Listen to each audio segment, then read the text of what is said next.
Hello and welcome to the Cheese Room podcast with me, the caller. Those of you running a book on how late we were tonight, I don't know who's won. What minute are we in? I'm sure you'll announce it over there. But it was absolutely not my fault. I just want to say that Shan needed a drink. Seb couldn't get his camera to work, and Becky's been here for ages. So, it's not my fault. In summary, joining us, let's go around the room. Becky, welcome back to the show. How are things up north? Good, thank you. I've had a governor's meeting up until 10 to 8, so I managed to kind of give my apologies and escape that and run home and get changed and stuff. But yeah, great to be here. Lots of things to get through today. So yeah, I'm fab, thank you. Good, always good to have you on. I've just realised we've got a whole panel of northerners today. Shan, you all right? Cold up there? No, it's quite warm actually. It's cold now. Jack's opened the fridge. Yeah. Well, I also note that you've moved venue. It looks lovely in there. Bit of brickwork. That's a brickwork. Sorry.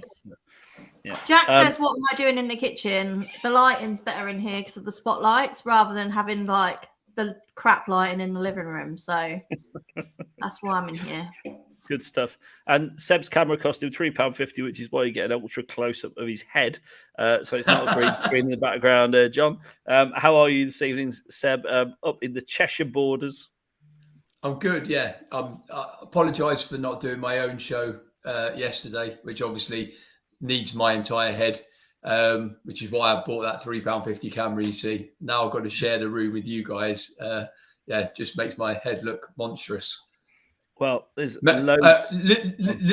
Legitimately, not metaphorically. I haven't got a monstrous metaphorical head. I'm glad to know. I'm glad to know. Yeah, I'm glad to know that. We've got so much to cover. Where do we start? With me sitting with Steve in the Tunnel Club watching Guns N' Roses? Is that a good place? No? No, we'll go with football. Happy Independence Day to everyone watching in the States. God bless America, all of that. And the pre-season kicked off today, didn't it? So we've had all the players back in training. Here's some of them lesser spotted. I mean, GLC's there. Shan, I know you'll be excited about that one. Hill. I mean, this is just people who are leaving on the left, isn't it? Really. And then obviously Basuma back. Is back or there for the first time. Yeah, Brian Hill looks like he's bulked up a lot, doesn't he? No. He hasn't had a haircut. He definitely hasn't had a haircut. They're all there. Lots of players there. Dyer, Skip, Romero, Benton, Kerr, Celso, Lucas, Emerson, Doherty, Perisic, Winks, Harry Winks, who Becky's saying is looking very hench. Yeah, I thought he had, because he had the sleeveless top on and looked like he had guns. I don't remember Harry Winks having guns, and he's very overly tanned. He was almost orange. He was running next to Doherty, and poor Doherty looked blue. Well, there you go. Yeah, of course, Sanchez was there, Bissouma, Tanganga, Hill, and Reguilon, and apparently Romero can even. Oh, and this man. Who, by the way, this is the worst picture of anyone ever. John, who put this together, I saw this picture was on Twitter, I think, this morning. So that's Mr. Sarr over the club for the first time. But don't you think, number one, he's in the lightest stairwell ever, Seb? I mean, what is that all about? It's like, it's lit like a green room. Seb, your head's frozen. Oh, we've lost Seb already. The tech king. Becky. Oh, sorry. I was going to say it while it's in my head. You know, when you watch Grease and you've got, what's his face? The Angel Man. Yeah. Is it white? Beauty School Dropout? That's it. Beauty School Dropout. It looks like that. Yeah, I said he looked like Sean Wright Phillips. Does a bit. Seb, you there? I'm here. Is it me that keeps dropping out? I do apologise. I thought this was the guy on TikTok that's famous for doing all the non-talking. Have you seen him? Is it Carby or someone like that? Is that his name? It could be. There you go. Sarr died and gone to heaven. Well, I suppose he's at the Spurs training ground, so Spurs Lodge. So that is as close to heaven as we can get, and levitating his way to heaven. Apparently, there you go. Look, Romero. Now, apparently, this. I mean, I didn't put this presentation tonight together. John did.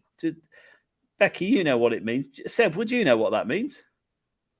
It must be something about levitating, I'm guessing. Well, Harry yeah, Potter, levitating. Harry Potter, exactly right. My goodness. Yeah, do you know what I said, Shan? What a bunch of geeks. Becky knew this instantly. How did none of you know it, though? Well, because I'm not a geek. That's what I said. I've got kids. I've got kids. I've not Even got if kids you didn't have kids, you should know it. Why should you know that? You shouldn't know that. That's absolutely wrong. It's like the most famous Harry Potter spell there is. Oh, there's famous Harry Potter spells, are there? Didn't know. Yeah, because it's when Hermione corrects everybody because everybody says it wrong, and it's in the first film. Leviosa, not Leviosa. Yeah. In the very first film. Yeah, it's always on like Christmas Day, and it's like a British institution. I mean, it's extremely crap and boring, though. This is like Geeks Are Us, quite frankly. I'm not interested. Anything that's not real, I'm not interested. No. Well, there you go. You keep it real, Seb. You keep it real. In fact, you've not been on for because obviously you've not been on this show for a while, Seb, because you've been busy making a name for yourself on Sundays. But do you want to just give us your thoughts on a few players? Perisic, Forster, Bissouma, and Richarlison is the finally done. I've not had the chance to talk about Richarlison, yet. So give us your thoughts on Richarlison, mate. I'm very happy. I said on my transfer show before he signed that there were 3 players that were being linked. Gabriel Jesus, Rafinha, and Richarlison. Out of the 3, I definitely wanted Richarlison. I think Arsenal made a big play for Jesus. That's been going on for months. Even though we were linked, I can never really see that happening. Rafinha, I still don't think will go to Chelsea. I think they'll miss out, and I think they'll have to look elsewhere. I think he'll end up going to Barcelona, especially with that extra funding that they appear to have got. I don't know if you've seen, they sold 10% of their TV rights, and they're going to sell more. Basically, just going to sell effectively the club to raise money. It seems to be the only thing they can do at the moment. Everything. There were other targets that I liked, but when I think Conte wants proven, where not even saying that he's world class or anything like that, but you know exactly what you're going to get with him now. He's got Premier League pedigree, whatever you think of that. And what I like about him is wherever he's gone, it's always been an upgrade, and he's always achieved. He's gone higher. He's gone better. So I'm not sure if you're aware, but he was a Brazilian second division player, 17, 18.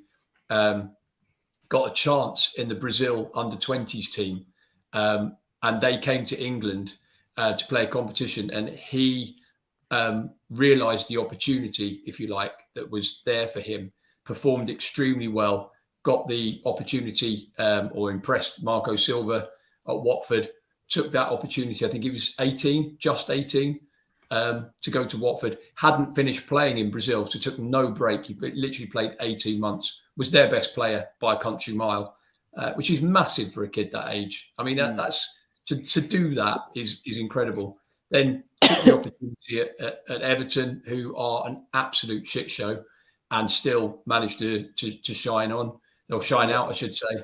And I think he'll do the same at Tottenham. I think there's a lot of people, I've seen a lot of media saying, waste of money, what do we see in him? And I think he'll prove a lot of people wrong, and a lot of people like me right. Well, you hope so. 50 million plus add-ons. Becky, it's a lot of lolly, isn't it? All in one basket. But is that the going rate for a centre forward these days? It pretty much is, probably, isn't it? And let's be honest, he's not got the monkey of club record signing on his back, because we still got Ndembele at the club. So they were quite careful, I think, at kind of arranging a fee that was kind of underneath that amount, so that it kind of it's a shame, and Ndombele's still there. Yeah, I was one of the people who wasn't that keen at first when we were linked to him. As I said before, he's probably that player that is very annoying when he doesn't play for you. But now I'm kind of coming around to the idea that he's going to be quite flexible for us. He's going to be able to play in different positions. He's going to be able to play in different tournaments, different competitions. I wore my Lamella-esque shirt tonight because I was thinking we might talk about Richarlison. Yeah, thinking this is a Lamella shirt, isn't it? And Richarlison has that kind of shithousery sort of idea behind him. But I'm looking forward to see how he goes. I think having in for pre-season helps. Sort of, bond with the players there and that sort of thing. I think if it had been something that we kind of did near the end of the transfer window, that would have been harder for him to kind of slot in. But yeah, I'm looking forward. I'm the jury's out, and I'm anybody who plays for Spurs. I love to put the shirt on. But yeah, I'm looking forward to seeing how it kind of pans out, where he plays and how he plays, and how kind of versatile Conte uses him. But I agree with Seb saying about how we've got somebody who hopefully can just slot straight in, and that's. So Conte wants winners now. He doesn't want people that he's going to be able to develop. He wants them to be great straight away. So I'm looking forward to that. Yeah. Well, he's not going to be at the club long enough, is he? More than likely, he's all about winning now, and that absolutely is his modus operandi. And it's good to see him being backed in the transfer market, but it's not good to see the Cheese Room not being back. 99 watching, only 29 likes, pathetic. Come on, we can do better than that. Please hit that like button, send us a super chat, let us know you're here in the comments. We've got obviously our channel members in the chat tonight. Hello to you all. Mark Hilton, we see you, Kerry King, and more, I'm sure. They get custom emoji. We're going to have to design some new custom emojis with new players' heads on it for this season, I think. So we definitely need to get JP on the case with that. But you can grab your channel membership now too, which gives you comment priority amongst other things as well. Shan, Richarlison, you were going on about being underwhelmed. No, I wasn't. Oh, sorry. Was that who? Lenglet. Oh, right. Well, we're going to come to him in a minute anyway. You're definitely Richarlison. Definitely not Shan on Richarlison. She's been all over the WhatsApp groups, bigging him up. I was the underwhelmed one. Go on. I have been a Richarlison cheerleader since these links sort of first came about a couple of weeks ago. I think it's a really good sign-in for us. I think it just bolsters that already frightening attack that we've got. We're doing what big clubs should do and reinforcing in our best area. He's flexible. He can play across the front three. He hasn't even kicked a ball yet for Spurs. He's not even been to Hotspur away, and he's already shithousing Arsenal fans and like getting under their skin, which is absolutely brilliant. I can't wait to watch him play for Spurs. I think he's going to be hilarious. Not hilarious in a bad way, hilarious in a great way. Winding people up. Can't wait to see him in a North London derby, that's for sure. Exactly. And I think he'll be a fan favourite before long. I think, look at Romero. Yeah. Everyone loves Romero, and I think Richarlison's a very similar character to Romero. So, yeah. And he's talented. You're not Brazil's starting striker at 25. Just thought I'd get that one in there. In light of the news across the other side of North London today. But yeah, Brazil's starting striker at 25. Obviously, really talented guy. So yeah, buzzing. Great signing. He's a great. I think that as you know, I'm slightly more pessimistic about Richarlison. My problem is, who's going to knock out the starting 11? I know you've got to have rotation, but you need a settled side as well. It'll be interesting to see. Not this season. Sorry, mate. You won't get a settled side this season. It's physically impossible. That you need two starting lineups pretty much. I've forgotten the stat. You need HG on for that, but it's something like 21 games in the first 13 weeks, and that's astronomical. And then also, not only that, trust me, the amount of injuries that we're going to see come December and January from the players who've had 2 months off and then are expected to just hit the ground running come Boxing Day. It's going to be ridiculous. So you need, this season, you need a squad of 28 players. I wouldn't be surprised, and I'll probably eat my words here, if we don't sell Lo Celso. You wouldn't be surprised if we don't sell Lo Celso. If we don't sell Lo Celso, I think that in terms of what he can offer, and he's not the greatest, I think we all know that, but I think in terms of a useful squad player, I could see him staying. We are going to, and it's obviously why we've signed Basuma and we've got Skip and Højbjerg and Bentancur. We're going to need to pack that midfield. And there are going to be a lot of injuries and a lot of rotation. And I'm not just talking about the first few weeks. I'm talking going into December, January, February. It's going to be a really, really hard season. I think it's pretty unpredictable, to be honest. I don't think we all expect City and Liverpool to run away with it. I'm not so sure, because we saw what happened in the COVID season, and when Liverpool had the injury to Van Dijk. It only takes something similar like that to happen. And it's this season, kind of anything is possible, really. I'm not necessarily saying that in a good way. I'm saying you have to kind of prepare for every eventuality this season. Yeah, I agree, and that you've got to have a squad that can rotate. Look, for years we've wanted to be able to put Son on the bench when he has his sort of, his rubbish streak, because that always happens every year. Kane's looked jaded at times this year, so absolutely. I don't agree with you, Seb, where I'm not letting you get away with this one. GLC, there's absolutely no way that guy's staying at the club. He's wanted, he's saleable. And Conte does not rate him or like him. And that's I think he's going to whether someone else has to come in. I know you're probably going to talk about Tielemans in a bit, and that if you can move one out to get one in, that's fine. But I think you're going to need 5 or 6 central midfielders in that first team squad this season. Yeah, absolutely. Which is pretty much what we've got, isn't it? Well, I think we expect Winks to go. I think we expect Ndombele to go. We expect Devine to play some role, I think, and certainly get some minutes like Winks maybe 5 or 6 years ago. But that would leave you with 4+1 if you include Devine and not Lo Celso. So that's what I'm saying. I think you need 6. I think you're going to need 2/3 for every single position. It's going to be really, really tough.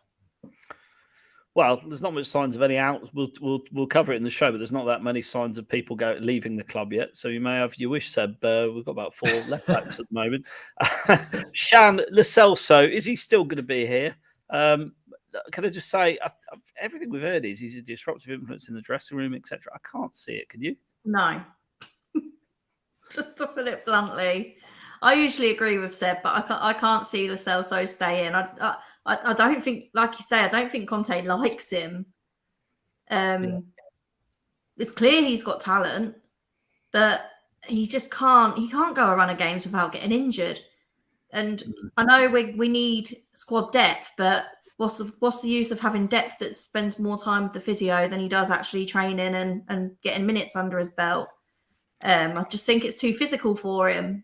But yeah, I don't see him staying.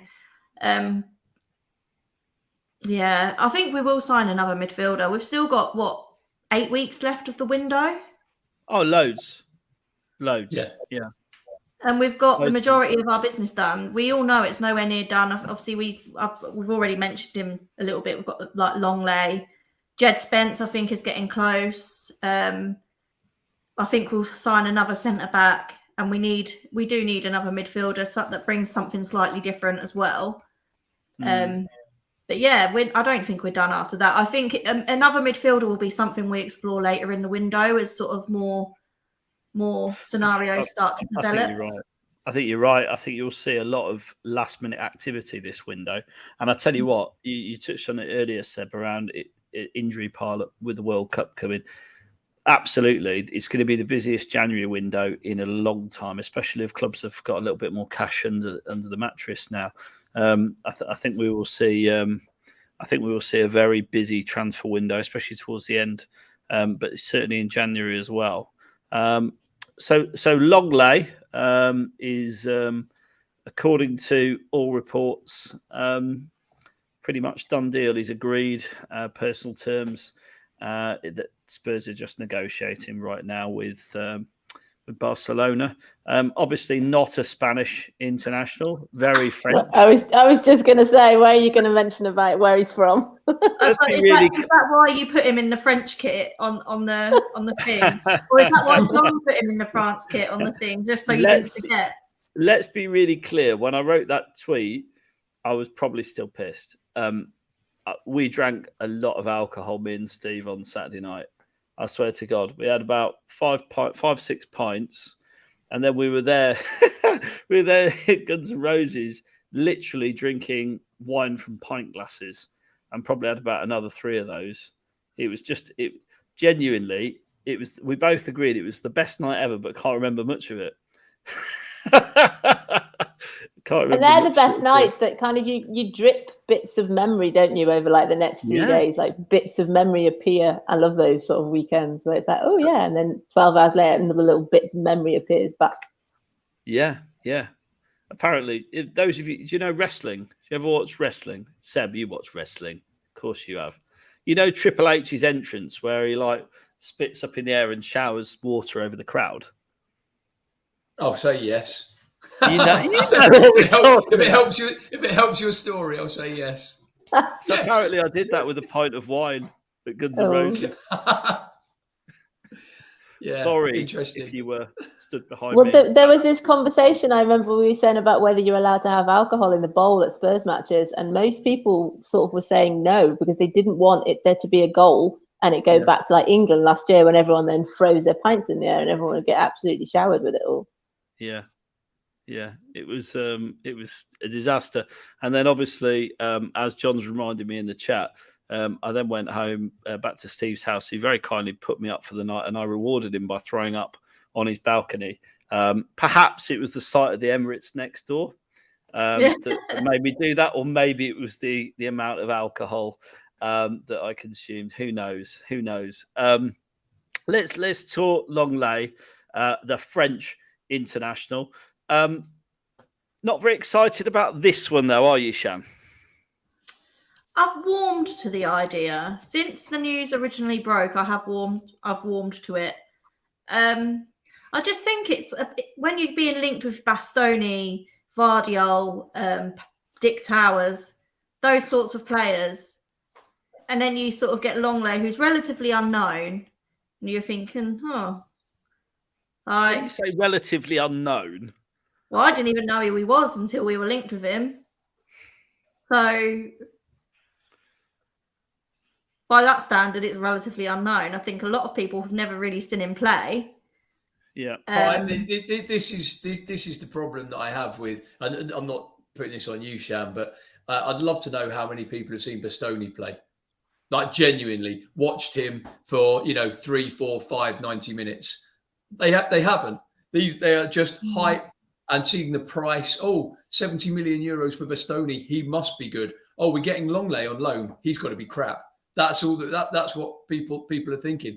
Lenglet's a French international. I think he's got 20 odd caps. 15 caps, I think it is. But there you go. So he, trust me, he's decent. When he was at Sevilla, he was really highly rated. That's why Barcelona bought him. They didn't buy him because they were struggling like they are now financially. They bought him because he was the best centre-back in La Liga, and that's what Barcelona do. He's absolutely fantastic on the floor and bringing the ball out of defence. This is what I've seen, Seb. So this is why now obviously when it first broke, I was a bit like, bit underwhelmed by that. But obviously since then, and I've looked into it a bit more, etc. Like I've seen he's really good with the ball, bringing the ball out, similar to how Romero will. How Bentancur will with bringing the ball out of defence and progressing it. The only thing that worries me slightly is he's apparently not as strong defensively. But if we're playing in a 3 and he's got that extra protection and we've got a decent midfield, then hopefully it won't be as much of a concern. And if we do need a more defensively sound player, we've got Davies, who isn't bad. I wouldn't be disappointed to see Daddy Davies start. So. He's defensively sound. It's his physicality, I think, that people worry about. He's not the biggest. I think he's 6'1". He's not particularly wide. But like you say, if you've got Dyer and Romero in that back 3, they are physical. If I think back to Toby and Jan, they weren't the most physical, but their timing and their speed across the floor was fantastic. And they had the protection in front of them which we know that we've got now with this squad. I mean, you say I don't think Dyer's there's any physical. problem with Lenglet at all. You say Dyer's physical, but he turns his back on like shots and free kicks and stuff all the time. I mean, like I don't think there's many strikers that enjoy going up against Eric Dyer. Really? I genuinely think that. Yeah. You know what I think about him. I thought, if not for Son, if you want my most consistent player of the season, the player that I voted for player of the season based on that, it was Eric Dyer. I think people think when they come up against Dyer, there's a mistake in him. Absolutely. And he's slow. That's what I'd be thinking as a centre forward. Not that I can talk much because I've torn my ankle. In years, though, has he, Dyer? He's not made any high-profile mistakes that have led to goals. I think he made a couple last season. I'm sure someone in the chat will correct me, but I'm pretty sure he made a couple. He gave the ball away at Brighton, didn't he, in the home game, I think? Yeah. Well, he lost the ball, I think. And in the West Ham game, I remember, he was the one. Absolute, yeah. Yeah, when they scored. I'm sure I saw a stat that said he's the longest. Or maybe I read this wrong then, because I'm sure I saw a stat at the end of last season that said he's gone 81 games without making an error leading directly to a goal, and that was the longest in the Premier League. He might have given the ball away, and then someone else had it, and then we concede a goal. But as in direct errors where someone scored directly after that, he hasn't made any in a long time. That's right. He did have a really good. David Harris is in there with the knife. He had a really good season last year. He was improved. Davis was improved. There were lots of players. It's just like we were saying before. Think about Lenglet and whoever we get. If we get Hincapie, or if we get Bremer, all these players that we've been linked to, is just having that rotation and that depth. I think that's the exciting thing about it, is that no one really talks about Sanchez anymore, and Sanchez is still there as well. So it's that sort of thing. But yeah, I'm like Shan. I didn't know anything about him apart from knowing he was French. But I then Googled him. That's more than calling me. And then you see that kind of someone called Clement Lenglet is Spanish. I didn't think he was Spanish. For God's sake, I was just very drunk. But he plays the ball out, and that's what I think is quite interesting to see, that it's a different sort of thing that we're used to, and I think that's the exciting part of it. I think physicality and all those things, hopefully, you can kind of build on. And like I said earlier, it's possibly relatively low risk as well, which is why he's possibly on loan as well. So, and I think it's a stopgap while we wait for somebody else in that position, because that might be somebody we get later on in the transfer. Unless he has a worldie, and then we sign him for $6 million, which is a bargain, isn't it? But I mean, he's on over £200,000 a week at Barcelona, hence why the negotiation, because I think we're looking to pay about 120 grand of his wages. But 120 grand of wages is still a lot of wages sat on the bench, isn't it? So you'd be expecting him to play quite a lot. Well, it's not only that. I believe that we are still well in for Gleison Bremer. Oh yeah, I think there's another centre back on the way, isn't there? We've talked about it, and Bremer's the one that I think looks most likely, because I think he's the one that's maybe gettable. You look at Bastoni, it certainly that's a no-go this season, isn't it? Scandalous, only 56 likes. I can't believe that. Let's get to 100 likes as fast as possible. Do you guys have a problem when you hear players don't want to come? Because for me, that really puts me off. The problem is, Seb, you only get half the story, don't you? It's whether it's true. It's true, do you? True.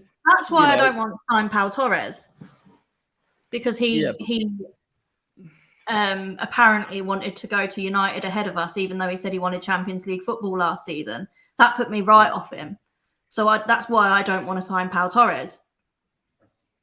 But it might not be true, but it definitely puts me off. Yeah. I mean, we're all guilty of accepting rumor and speculation as truth sometimes, and I think that's the danger with the amount of social media people read today. It's very easy to believe a load of bollocks, quite frankly.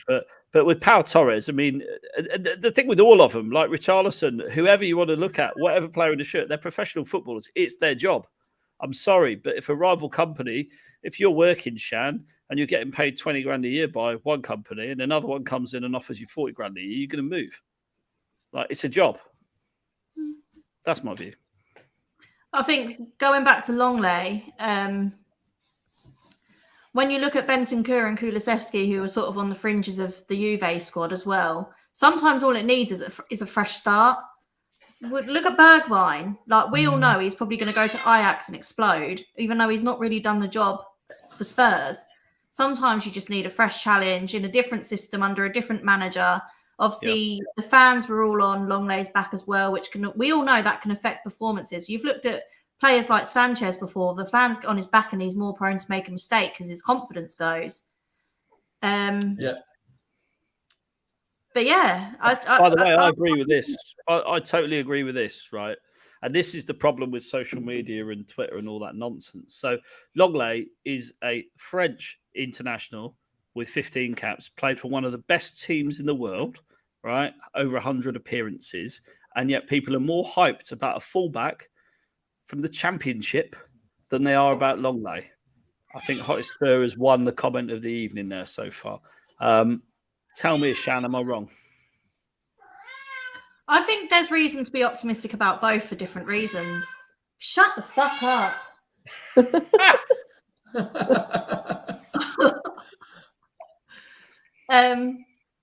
Yeah. Is it because we need the position though? Is that why people were so desperate for a right wing back that everyone's saying Spence would be the right, but we're not? We feel that we've maybe got other options, or we've got centre halves already. 1 second. You need to mute that cat. Yeah. Is that why people are saying that about Spence? Because they're sort of saying it was so desperate for him. I don't think so. No, I think it's. I don't want to put everyone in the same boat, but I think it's just hype. It's social media hype that, like we covered, Lenglet perhaps. A few people have started murmurs, or he was not very, very appreciated at Barcelona, etc. Spence, it all seems to be positive. There's so much that's being fed to us, probably from Spence's team and all that, and all the PR that goes behind it in order to try and get him the move and things like that. And everyone just jumps on the bandwagon. As many people will have seen 4, 5, 6 Jed Spence games last season as saw 4, 5, 6 Lenglet games as saw 4, 5, 6 Bastoni games. The majority of people won't have seen any at all and are just reading opinion pieces and repeating them. That's my opinion anyway. I'm doing the same thing. Yeah. So Seb, what do you think of Spence? Well, I have seen a little bit of Jed Spence. Probably not enough to give. We all have from the FA Cup run where he looked really good. Well, I've seen that as well. I did see some Championship football last season. I will go on what Neil Warnock said when he let him go from Middlesbrough, which is you're either going to be Premier League or non-league. Now, that worries me slightly because for me, that's an attitude problem. For me, that's saying you've got loads and loads of talent. What are you going to do with it? And he's had one season. Can't forget this was a player that Middlesbrough were quite prepared to lend a rival in the same division. That's rare in itself. Go to a Premier League club or go abroad or whatever. But to lend a player in the same position, that's not for experience. That's we don't rate you. Go to someone who's going to be our competitor. Yeah.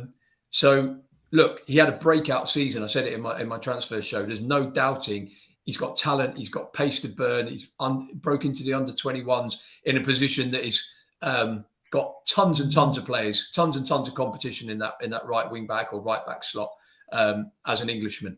We see it in the senior squad. So there's no doubting there's talent. As I said in my transfer show, 20 million quid was the price that was requested by Middlesbrough, and that doesn't happen. Players with no no Premier League experience very, very rarely move to the Premier League for £20 million plus. I covered the players that did. There was 5, and they haven't, apart from Maddison and maybe Watkins, kind of no great shakes. So I would worry. I think if you can get him for 10 to 12 million quid and maybe a few add-ons and things like that, yeah.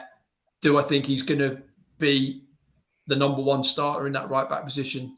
No, I don't. And that's where I question it, because I think the majority of fans want the star player, someone to come in, make that position their own, and be the main man. And I don't think Spence at the moment. I mean, we could all be wrong.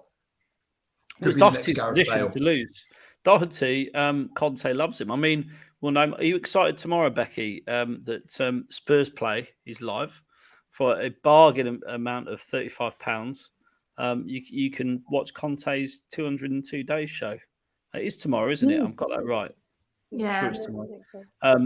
We were intimating that it might crash within like 5 minutes. Yeah, it's Spurs. We're launching an online TV channel. Basically, it's going to crash, isn't it? There's absolutely no doubt about it. But Becky, Doherty sort of made that position his own, and it's rumoured that Conte really likes Doherty, particularly in the advanced wing back role. So Spence coming in. He talked a lot about, didn't he, about, that he liked people who work hard and try hard. And he said that Doherty did all of that. And remember, Doherty was playing most of the season in the wrong positions as well. He was sort of playing wherever he could fit him. And yeah, it's that kind of opportunity for him. We've talked about this before. If Spence does come, I don't see him playing Champions League games. No, definitely not. So, it's that sort of idea. 20 million is very expensive for somebody that we're not going to utilise a whole lot. I mean, people say 20 million is not a lot of money, but it's not their money being spent. It's not, but it's money in the club. I've read that a lot. They're like, it's not my money. It's not. The club, it's like, we have this, I've just been at a governor's meeting tonight. We're talking about budgets. For every time the school spends money, we have to then find that from somewhere else. If the club is spending this amount of money on transfers, then that has to be made back. And as long as they've got a policy in place where they're going to make some from the outgoing, to replace that cost, that's fine. It has to be value for money. I just don't massively think it's huge value for money at the amount that's being quoted, which is possibly why it's taking so long. And are they edging their bets with somebody else? Because otherwise, otherwise it would just be done ages ago. This Andy Robertson quote actually proves my point. Andy Robertson moved for a lot less money. I think it was £8 million plus add-ons. If we were talking that type of money, then yeah, all day long. There's no question. It's the money that's being mentioned, the £20 million plus, that is a problem. That's a lot to spend on a player who's had one decent season. So that was my point, effectively. Yeah, and for every Andy Robertson, there's think of someone really crap who came from the Championship. Gregor's Raziak. There you go. There's a Gregor Raziak. Are you excited about Spurs play, Seb? Are you going to get your teeth into that? Some action? Give Levy a bit more money? You're pretty tight, actually. No. You never pay up things. That's the last time I buy you a beer at the stadium, mate. Bloody hell. It's probably a beer. God, you must. It's free at half time. Can I just make a comment about Spence? Because obviously I was sorting the cat out. Yeah. Sorry. Being from an NG postcode, obviously Nottingham is up my neck of the woods. And being treasurer for East Midlands Spurs, a lot of the guys live in Nottingham, watched a lot of Forest football. We've got one of the Forest stewards in our group chat, and they rate Spence highly. Yeah, they rate him really highly. So I think people that have seen quite a lot of him do know what he has to give. And like you say, if he gets his attitude right, which I think under Conte he'd have no choice, he could be a star. He could be a big star, sort of Trent Alexander-Arnold, but better defensively star. So I think it's definitely worth the risk with him. And like someone in the comments said, he's English. We need to sign English players. I think we're over our quota for the Champions League, especially with non-homegrown players and foreign players. So yeah, Premier League's not an issue. So why isn't anyone else in for him then? I think they were. I think there was quite a few teams in for him. I think it's just that he was going to want Spurs, Champions League football. He's a London boy as well. So he'd be coming home. Why aren't Arsenal in for him? Because he don't tell me it's because they've got Cedric. This is the guy that absolutely hates Arsenal. He's been ripping Arsenal to shreds for years on Twitter. Jed Spence has. I don't think he'd even consider Arsenal. So yeah, I think he wants to come back to London. Why, man? Okay, you've said the London thing. I was going to say why Man United in for him. they need a right back. One, half the teams in the Premier League in for him. I have seen. Was it Dortmund? We're linked with him. Dortmund, Dortmund have an eye for young talent. Probably a good judge of play. Yeah. I think the thing is we're all unsure, aren't we? But we, the scouting team that we've got in place now will hopefully have done their due diligence, if you like. And if they feel he's worth the money, then they'll go for it. But yeah, it's one that doesn't leave me cold, but it's just to kind of wait and see. I don't think any of us know what we'd be getting. Not really. I absolutely, just in the same way, a lot of people can't get very excited about that good old French international Lenglet. I can't get excited about Spence. It's not one that I would get excited about. I will get excited about 100 likes when we get there. We're on at 83 now, 247 people watching. So please do smash that like button. We really appreciate it. It costs you nothing, takes a second, and we really appreciate it. Sadly, Eriksen today, I know there's a couple of you heartbroken in the room. Eriksen signing for United, it looks like, or certainly agreed personal terms. Becky, disappointed about Eriksen, or is this all a bit of fuss over nothing? Well, I see it from both sides. I've said before on here that, like we talked before, it's hard to kind of go into rumour and not rumour. He wanted to stay in London, apparently, he wanted to stay in Champions League, and then all of that ended up not being the case. It's just, and my friend Joe on Twitter, I said that, I've said this before, it's about him, it's about his family. He's probably not going to be playing for that long. If he wants to make the most money out of it in the shortest time possible. It's just, I said that I felt he was going to a rival in the sense that, they're a top 4, top 5, top 6 rival. It's not like he's going to Everton. It's that side of thing. But it's difficult because living here in Chester as well, every second person seems to be a Man United fan. And I grew up in Shrewsbury and everyone was a Man United fan. And it just doesn't sit right having someone that we love so much and still, really care for, and all the memories. And then he went to United. The whole Bale thing. Bale went to America. Brian, good luck to him. It's just the fact that he's gone to United. I think it's just, quite hard work. Yes. He gave so much to Spurs, and we got a fee for him, and we made money out of him when he moved along. And he always said, whether you agree, whether he down tools or not, it's just the fact that he's gone to United. If he'd gone somewhere else, it wouldn't have made, apart from Chelsea, it wouldn't have made really any difference. That's the thing that is going to be really hard. I'm going to see people around here wearing United tops with Eriksen on the back, and it's just going to be difficult. It was fine at Brentford, and it's that side of it, really. It's completely up to him. And, if he wants to make the money, it's obviously gone there for money. I don't really see what else he's done. We've had rumours this week that Ronaldo wants to leave. And then next minute, they're signing Eriksen. It all just seems, Pogba's moving on. The team is in a mess. It just seems not the sort of thing that he would do. I know we've talked before about Levy tries to sort of do deals with players that they don't then sign for, so-called rivals or, clubs in the Premier League. And I know Levy has no rights over Eriksen or anything like that. It's that part of it that's just, it's going to take me a while to get used to, I think. Seb, never shy of an opinion on a thing like this. Eriksen, so if I just put some context to it, apparently his agent was asking for something like £13 million signing on fee. There was an astronomical amount of money being and about £200,000 to £300,000 a week in wages. Did that just price us out? And Man United are desperate, so they'll pay anything. Well, there was a lot of things from what I understand. We were in for him. We're definitely interested, and there were talks. Certainly at the end of last season, he'd already been contacted, and then going into the summer break. From I think I said on my transfer show, and then when I researched it a little bit more, it was 20 million euro signing on fee. Now whether that went to him or the agent, I don't know, but that was the total. The total that was being requested, £200,000 a week, 3-year deal with an option of another year, which is crazy. 30 years old. We all like Eriksen. We all want him to do well. We're all glad that he's here, and certainly saw how well he played at the second half of last season. But to demand that, but fair play because he's got it. We can all sit here and mock it and go, what? But Man United are, look, you want to say silly enough to pay it. It might work out for them. Personally, if I'm Eriksen, I look at the state of that club, and it is a real state at the moment, especially with the Ronaldo news that's come out over the last day or two. I look at the fact that they've got Bruno Fernandes, and I kind of think, how am I meant to play with him? Where he's going to cover the same areas as me.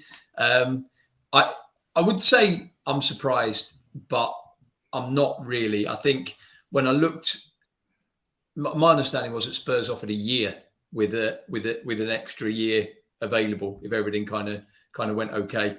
And I don't blame Spurs for that. That's not even to do with his health in terms of his heart. It's more to do with the fact that he played for Brentford last season, and that team and squad or team was based around him. It was based around giving him the ball and the space on the ball, with players running off him to be able to pick Tony and Janelt and all these other forward running players out. Now, we don't play like that. So it's going to be really interesting. If he'd have come, it would have been really interesting to see exactly where he would have fitted in, and he wouldn't have been the main man. Now, I think going to United, ironically, I think he could be the main man. But even so, to give someone that much money and that length of contract, it really, really surprises me. And I'm not massively sold on Ten Hag. I wasn't sold on him when he was linked with us. And if he's not there in 18 months' time, where does it leave a player like Eriksen? Because very rich. Well, very rich. But surely, I don't know. I just like I say, with all these things, and we see it even with Spurs now, and there is more short-termism in the game. But this is a long-term, for Eriksen to go there, that's a long-term project at 30 years old for him and for the club. It's it doesn't quite add up, but it adds up for Eriksen. So fair play to him. Oh, absolutely. You can't blame Eriksen, can you, Shan? I understand why he's done it, and I can see the smirk on your face. I understand why he's done it. Obviously, he wants financial security for his family. Obviously, after everything that happened to him. But at the same time, I'm a Spurs fan, and the minute he puts on that United shirt, he's a rival, and that is it. Any sentiment that I've had for him is done. I don't want to hear fans singing his name while we're playing United at White Hart Lane. I really don't. It's embarrassing. As soon as he puts that shirt on, they may not be a rival in the same way as Arsenal, Chelsea, West Ham, but they're still a direct rival in terms to what we want to do in the league. We can't be sentimental Spurs all the time with these players. He's gone now. He's gone to a rival. Wish him well. Hope he doesn't have any success with Manchester United, because he's now a Manchester United player. And them doing well is at the detriment of us. And that's how we've got to look at it, in my opinion. Thanks for the memories, but on to the next one. But dead to me. Move on. Well, we did all feel Sorry, we did all feel a bit like that when he left the first time, though. We can't forget that. He did jack it in for a good 6 to 12 months before he left. We all saw the scene in Daniel Levy's office where he looked completely uninterested, just wanted to go, and obviously got an agent that had got him a move to Italy, and that's where he wanted to go. And money talks at the end of the day. Money talked 3 years ago when he left, and money's talk now. So that's just the way of the world. Unfortunately, we've seen it with Salah, seen it with Mbappe. It's money. It's who's going to pay me the big bucks and for how long? Yeah, exactly. Let's hope he falls flat on his face. Anthony Gordon still rumoured. You can't say that. You can't say that. Yeah, and that's so right. This is the thing. Over, not because of any. I don't mean that. Yeah, Stop interpreting things that are not. He literally fell flat on his face. Well, right, good. Not good, bad, but I don't want him to succeed at United. Let's be really honest. I don't want him to succeed at United. I hope he fails. I hope it's a disaster. And I hope United a disaster. There you go. That's it. Can we move on now? You happy? But wouldn't it be nice if they were just a disaster without him playing for them? That's the Doesn't thing. matter It's to probably me. going to be a disaster Doesn't matter. anyway. You Why can't- does? Because then It you. would, it- but I hope it's a disaster even more so now he's signed for them. I know we that's can't hard, obsess but over what other teams do. Like at the end of the day, they're going to sign players. Sadly they're a big club, aren't they? They are a big club, and they are absolutely going to sign big names. And Eriksen is a big name, a great footballer. But I hope he fails. There you go. And we can't worry about what other teams do. We've just got to focus on signing the best players we can. Anthony we Gordon. do, but I know we keep going on about this. They took 12 points off us last season. So in a season that we ended up doing really well in, they had one of their worst seasons in 20 years. They still took 12 points off us. So they are a threat, whether anyone likes it or not. And I agree in that sense that we just have to worry about ourselves. But when everyone plays everybody else, we do kind of wish that other teams beat other teams, and we become a fan for a weekend, don't we, when they play the other teams? I remember watching the Southampton game against Arsenal when Forster was in goal, and I was like, woo, woo, all the way through it. We do. Yeah. It's just I just can't do that when Eriksen's playing for United. I just think it's just really hard. Becky, no, I want United to lose every single game they possibly can, Becky, because that's good for Spurs. I've got a question for Becky. What do you teach, Becky? I teach lots of things. I'm the deputy. I don't have a class. Is mathematics on the curriculum? It is, yes. You said United took 12 points off us last season. 6 points off. Sorry. It's all right. We all get things wrong, don't we? Nationalities adding up. It happens. You could have covered yourself, Becky. You could have said they took 6 points and we lost 6 points. Ergo 12 points. Sorry. Yeah. 6. Of course it is. Home and away.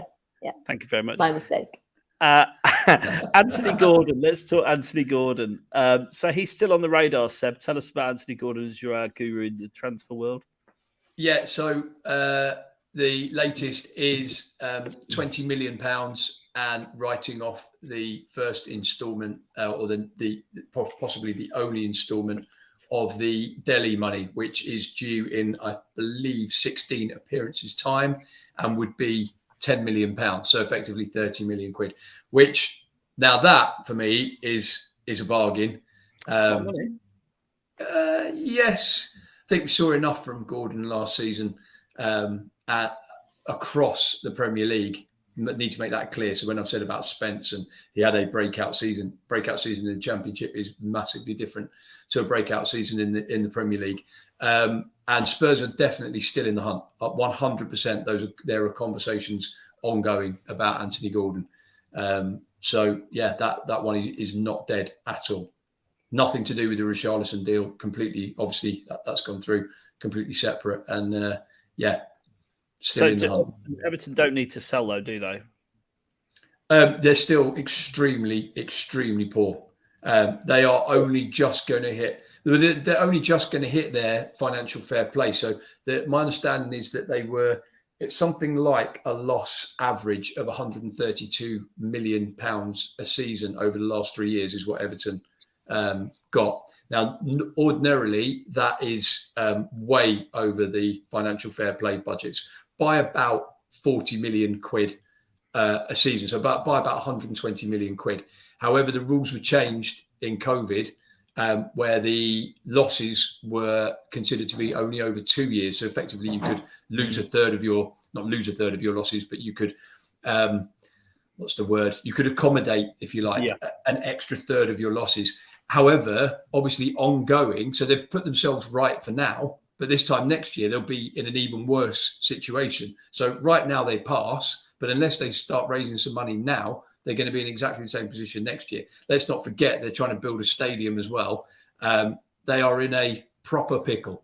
So they still need to raise some money. I still think there'll be a lot of business in and around Everton. And I think a lot of it will actually concern us giving them players as well.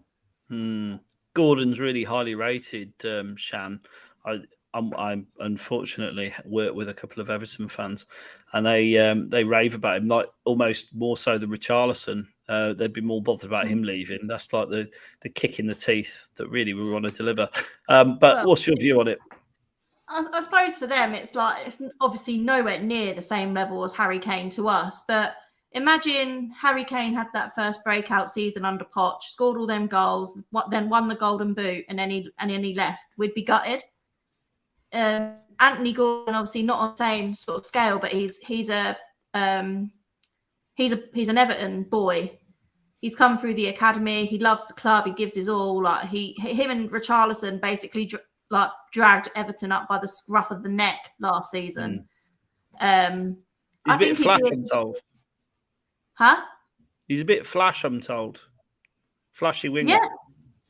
Yeah. He's got good pace. Flash Gordon, haha. Well done, caller. Yeah, no, he's got good pace. He's skillful. He's got an eye for goal as well. I think he scores from outside the box, some good goals. And he's an absolute workhorse. I think for the squad, we need obviously homegrown talent.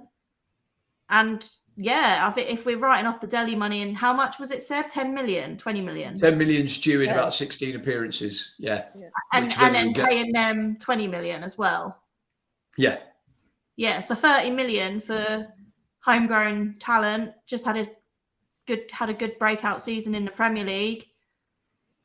I don't think that's that expensive anymore. When you look at how expensive players are these days. Not when you're talking about a player in the Championship having a breakout season paying 20 million, say, is it? Well, exactly that. And I think with it as well, I've forgotten what I was going to say now. It was in my head and now it's gone.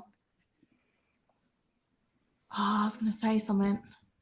And now it's like completely evaded my mind. It will come back. I think we need to remember. I've seen a comment. I didn't get a chance to put it on. That why are we hunting a player that was involved in a relegation dogfight at the end of the season? I saw similar things for Richarlison. Makes absolutely no sense to me, those type of comments. What we're doing is acting like a big club and going and robbing a smaller club who, let's not forget, 5-6 years ago were considered to be our equal, and robbing them of their best. Robbing them of their best players while the opportunity is there. Levy is no fool. Paratici is no fool. They will know 100% the financial ramifications that Everton are facing at the moment. And if there's a deal to be done to go and pinch their best player and their best young player, then they will go and do it. And absolutely fair play. I don't want to see anyone really knocking Spurs for doing that, because let's face it, that's what's been done to us on so many occasions. We've only got to look at Modric, Carrick, Bale, whoever you want to mention that left, go back, Kyle Walker. All of these are players that we did not want to lose. And who cares? I've seen comments, Everton fans will go mad. Everton fans will go mad. None of our concern. If Everton need to sell, they need to sell. I've remembered what I was going to say now as well. It came back to me when Seb was talking. Yeah, obviously, with the 30 million price tag for Gordon as well, you're going to have that premium tax of he's an Everton boy, he's their boy. He's going to cost a little bit more because of that. So, yeah, I don't think 30 million is expensive. No. Going back to what Seb said, though. What Seb said, the same thing about Basuma. People were saying, "Oh, you're taking, one of Brighton's best players," and ironically, that was Arsenal fans when they bought Ben White. So they did the similar sort of thing, and City have done it with Phillips. I think Seb's right. We now are in a position where we can hopefully take other teams' best players, and mould them as opposed to them being taken from us. I totally agree with that. Absolutely. Let's draw a line underneath it. It's fair to say that the deal for Gordon is alive. Let's pop that up there. I get you, caller. Stephen Bergvine. These jokes. No, they're off the cuff. Sorry. Oh, I don't need a script or written jokes. I've got my own crap dad ones. Right, Stephen Bergvine. Do you want to have a go at translating that? No. Well, luckily, we've got it here, thanks to Google. Breaking, Ajax and Spurs agree on a transfer fee. Stephen Bergvine, 30 million euros, which coincidentally is what we paid for him.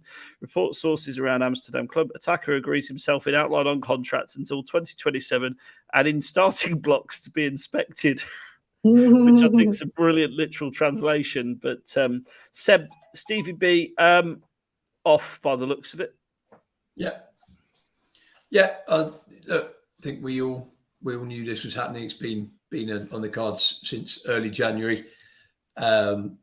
Personal terms agreed back in January. That's why he's agreed on the contract. It's been in place for forever. It's just been trying to get the fee. I think Levy wanted the exact amount of money that he paid out for him, which I think is fair enough. It's a tricky one because he's not really disappointed, but he hasn't set the world on fire. And obviously, I think he's one of these players for Spurs who didn't benefit, A, from COVID, B, from working under Mourinho.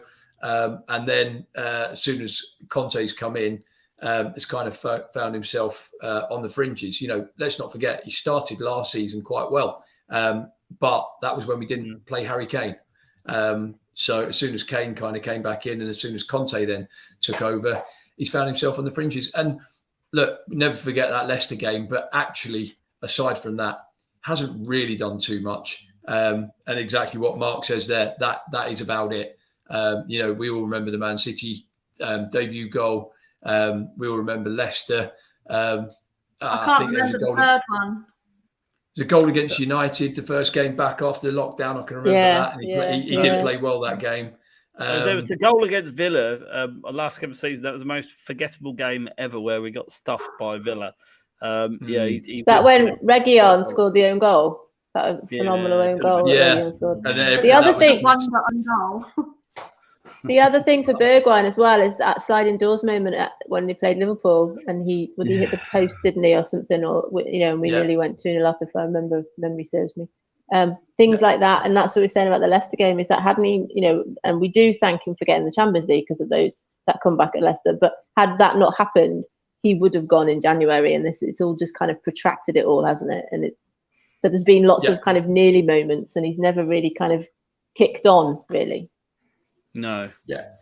If we get the money back for him, then nothing ventured, nothing gained, and that can be better spent elsewhere. Obviously, as well, we've seen Kulusevski come in, and that was massive in terms of limiting his game time. So I think he'll do well at Ajax, and I think we'll see him at the World Cup for Holland, and I've got no doubt, because it's the way it goes for Spurs, he'll be a standout player at the World Cup, 100%. Oh, definitely. That's just the way it'll be. I wouldn't mind betting that he's at Ajax for 18 months, 2 years, and then goes to another big club. But we are being linked with Memphis, aren't we, Shan, who might be an upgrade on Bergie. So, would you take that? I don't know. Was it United he was at? Wasn't he a bit of a flop there?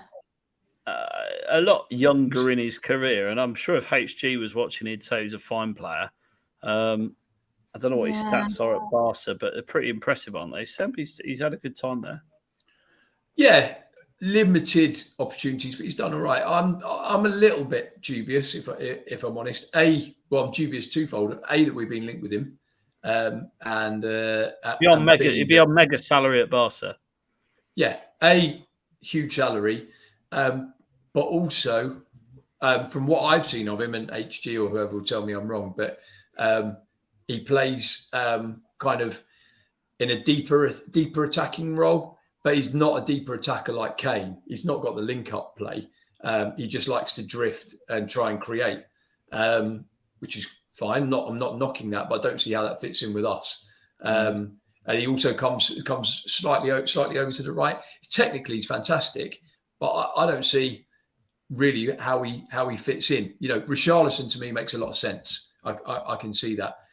Keeping Lucas Moura to me at the moment makes sense. Getting rid of Bergwijn makes sense. Getting into Depay, I can't see that. I think if we're going to get another attacker, I still think we will go towards the more of a target man guy like Kalajdzic, who I mentioned. Well, Vinny wasn't that either, was he? Really? But I think Kalajdzic, out of all the ones we've been linked with, is the guy that makes most sense to me in terms of value, in terms of what he offers, something a little bit different. And another attacker who drifts out to the right and drifts in and out of games and plays in the pocket. I don't think that's what we're looking for. So I was very surprised at the link, to be honest.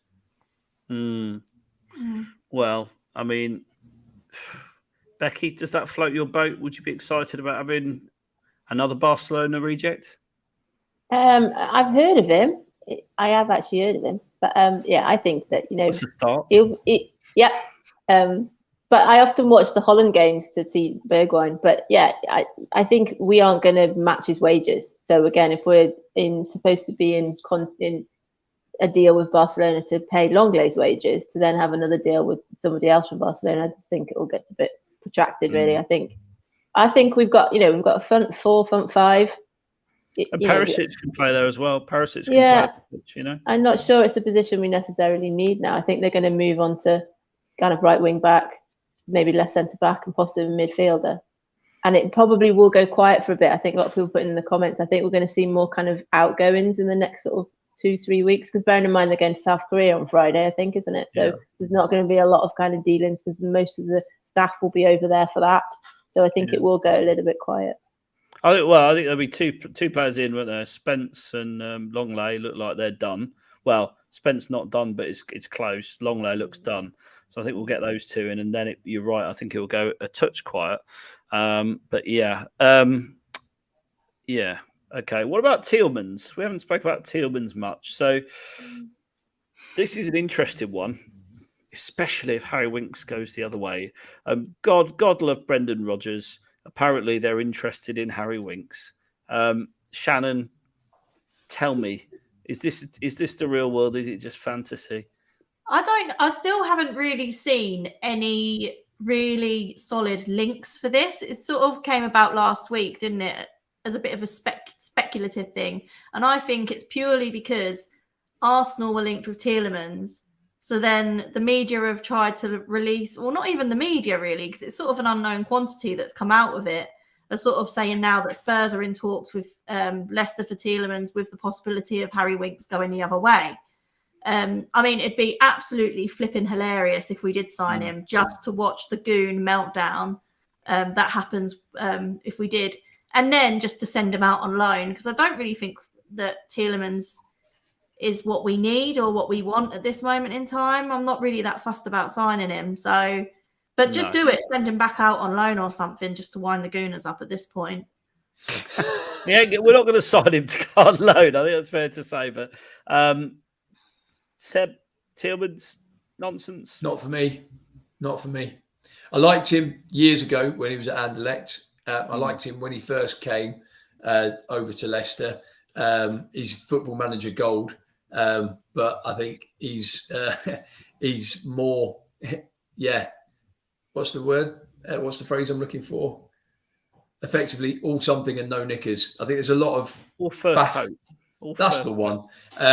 There's a lot kind of going on around him. I'm not actually sure there's a lot of substance there. I've seen him have very good games. Very true.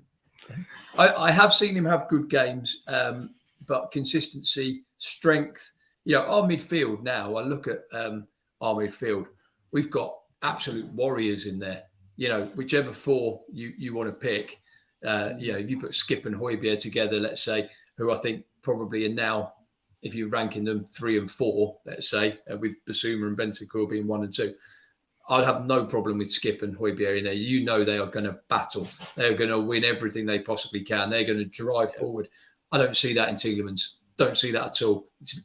Wouldn't say he's lightweight. I just can't recall him, really giving someone a torrid time. That's what you want from your midfield, right up and at him. He's not that type of player for me.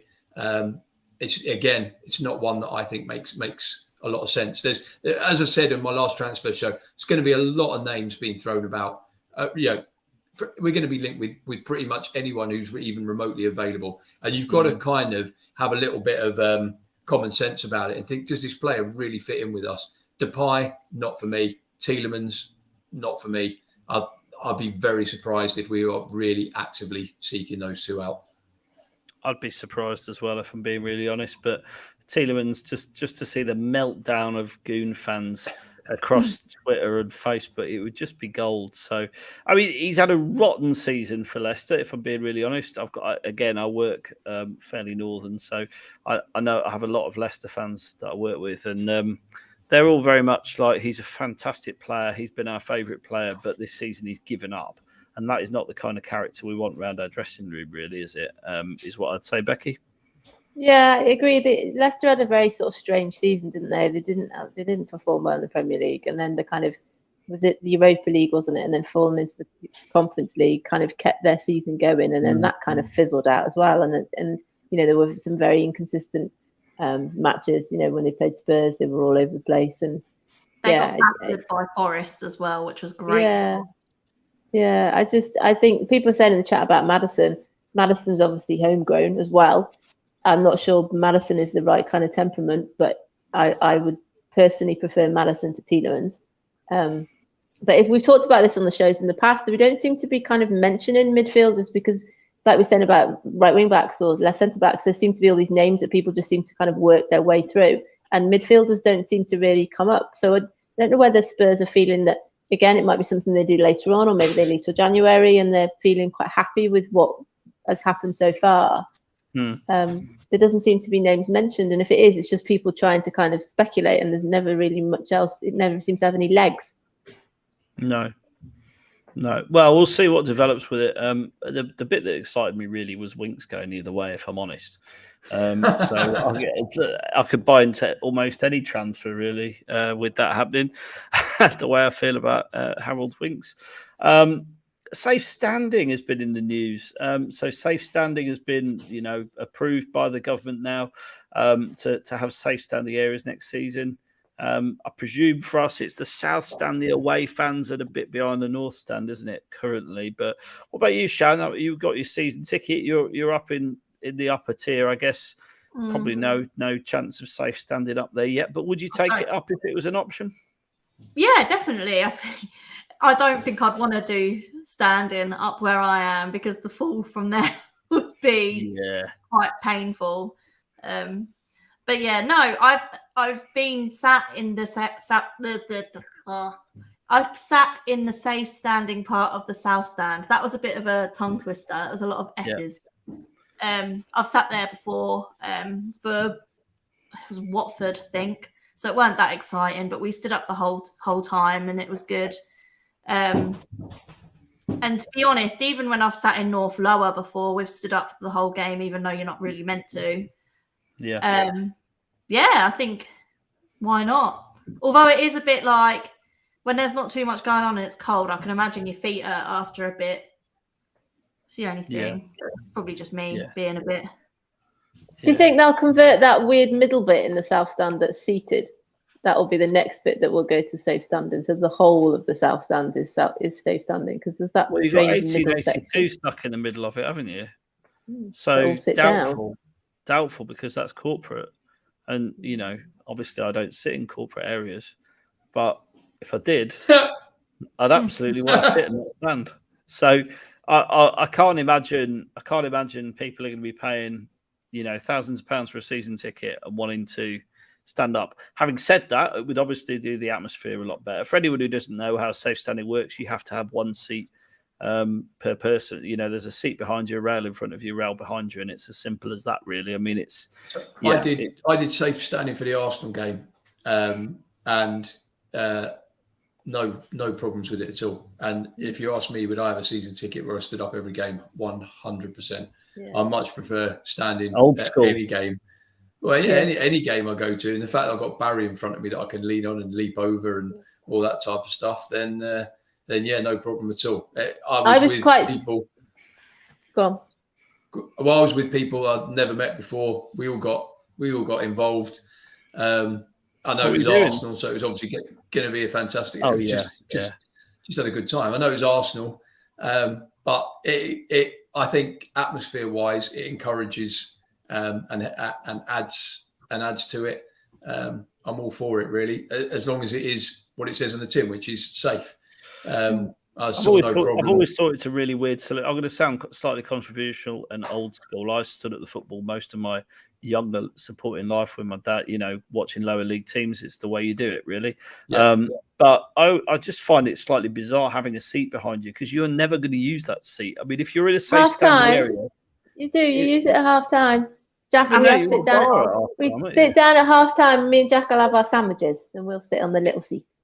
It's a ticketing issue as well, so they can they assign capacity you a number effectively. I get that. Yeah. It just seems a bit like weird because, it's just weird. It's just weird. It's alien to me. Like, remember, I was really as well. So people, if they're using it for multi-use, like concerts and stuff, they might want to sit down. Which is true, but you can take seats in and out. Yeah. But yeah, I mean, look, it should add to the atmosphere, shouldn't it? I think it's, I'm more than happy to stand up at a football match if I was in that. If I was in that area of the stadium, I wouldn't fancy it in some of the higher tiers, to be honest. But yeah, absolutely. If I was in the South Stand, I'd be standing up all the time. It's great. But yes, no capacity bump for Daniel Levy. So, he'll be cursing he can't fit a few more people in, really. Seb, why don't you tell us about your show? There's 300 people watching. They're all potential viewers for you.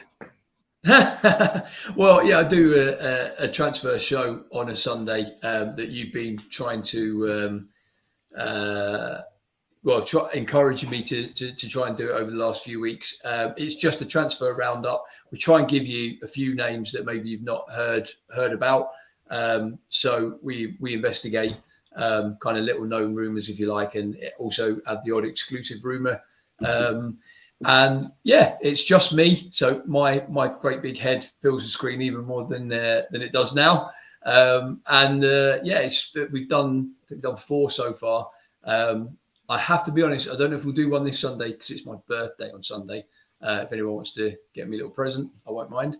But we'll certainly be doing another one in the next week or so, and carrying it through probably all the way until the end of July when I go on holiday. And I think, Corley, you're going to take over from me and do it all on your own, Tim.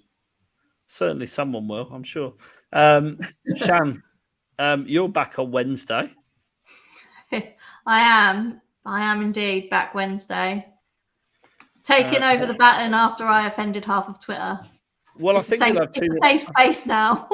I think 2 more people will have probably signed by then, so you'll have stuff to talk about. And obviously we've got talking of things to look forward to. Look at that! Doesn't he look sultry there? We've got that to come tomorrow night. It's very Godfather, that picture, isn't it? Well, he's Italian, that's the point, isn't it? He does look like De Niro, doesn't he? He's proper Italian. He's proper, like, angry, passionate, all of the above, really. He could well be the Godfather. I there's like a slight half smile going on there. It's kind of like you want to smile. I think, in all honesty, I think I'm really looking forward to it. Are you all subscribing? You subscribing, Shan? You spend money on anything. You love it. I obviously, because we get it discounted with our season ticket, don't we? 35 quid for the year, £3.50 a month. It's a bargain. And also, I have to say, the trailer for that was it 202 days? Yeah. Yeah. The trailer for that actually was more enjoyable to watch than Arsenal's All or Nothing trailer. Let's face it, we'll be watching that though. Episode 9 will be a banger. Oh, I'll be watching all of it, but. Like, what was the trailer all about with the wolves, with the flags? It's just absolutely bizarre. And the one tackle on Son was one of seen as something like, woo! I mean, this is it. I think there was the bit in the trailer, or when they released the bit where he was talking about top 4, and they were like, "Did you always think top 4 was achievable?" And he was like, he sort of stopped, smiled, and then went, "Yes." And you could see he was proper satisfied with himself. I'm really looking forward to watching it. And obviously, pre-season friendly, we've got that on Wednesday as well at 12 o'clock, so we can talk about that on the show as well. So I'll be watching it while I work. Yeah. Absolutely. Becky, you subscribing? You looking forward to 202 days? I'm not subscribing yet. I'm going to wait and to see if it works and all that business.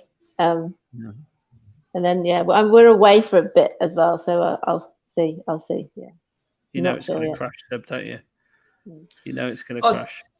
Yeah, I've just signed up to make sure I can watch Spurs while I'm abroad, because I'm going abroad for a month in August. So I'm not here, but I definitely want to be able to see the games. And now I find out that, am I right? This Spurs play, you can watch the games straight after they finish. Is that right? Yeah.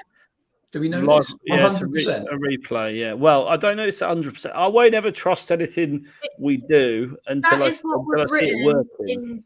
That was what was written in the scope. So if you go on the app, it's got everything that comes with it, and it says replays of all Premier League games after the game's been played. So yeah, but is that replays of incidents or the full game?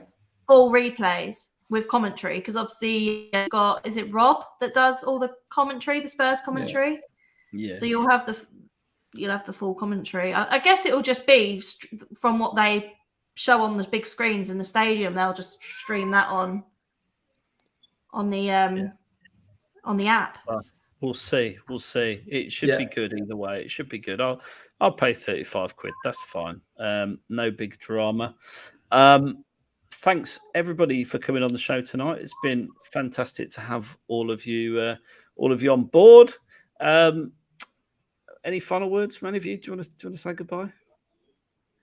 We've got an Arsenal troll in the chat. I don't I've seen that too. Tottenham Hotspur. There he is. Tottenham Hotspur will never get Tillmans. Keep dreaming. Tottenham and nothing.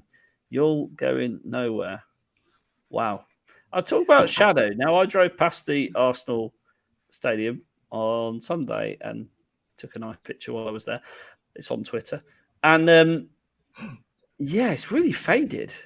It's like it's matching the team on the pitch. When they built it, they were quite good, and it's gradually fading away to nothing. It's faded like their hopes of Champions League this season. That's what it's faded like. Champions League, yeah. Well, I think if we're really upsetting them that much, if we're upsetting them that much with Tielemans, then it's not even a conversation that needs to be had, really, is it? That's the. I don't want Tielemans. I don't think he's going to change anybody into a title contender or a European contender. If they're really getting their knickers in a twist about that, it kind of says it all. We play on a Wednesday night. They play on a Thursday because they're not very good, apparently. Have you heard the new song as well? No. Stop crying, Arteta. Right. Oh, stop crying, Arteta. Yeah, it's very long though. The Champions League is fading away. Just try not to worry. You'll play on Thursday. I like that bit. COVID test. So we thrashed you in May. Stop crying, Arteta. It's great. You've got a beautiful voice, Shan. Voice of an angel. Of course. So that seems like a very good note to finish on. So until next time, come on, you Spurs. Come on, you Spurs. Come on, you Spurs.